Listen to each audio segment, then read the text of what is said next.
बिस्मिल्लाहिर्रहमानिर्रहीम। अस्सलाम वालेकुम। मैं हूं हुरैन फातिमा और आप देख रहे हैं हिमायती न्यूज़ HD चैनल। नजर डालते हैं आज की अहम खबरों पर। गजा में इस्राएली फौज की जानिब से हमले रुकने का नाम नहीं ले रहे। ताज़ा हमलों में मजीद 89 फ़लस्तीनी शहीद हो गए हैं।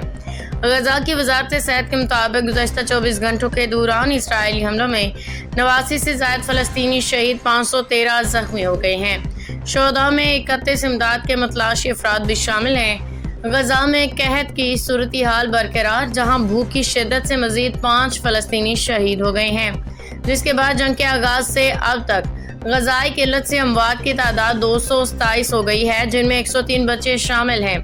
इसके अलावा खुराक के मतलाशी 2 फ़लस्तीनी बच्चे इमदादी मरकज़ पे गर्म सूप गिरने से झुलस गए, जबकि धक्कम पेल के बायस खाने हसूल में कोशां बच्चों पे गर्म खाना गिरा। दूसरी जानिब फ़लस्तीन की मज़ाहमती तंजीम इस्लामी जिहाद के अस्करी विंग अल-कुद्स ब्रिगेड ने दावा किया कि इसने खान यूनिस में एक इसराइली फौजी गाड़ी को तबाह कर दिया।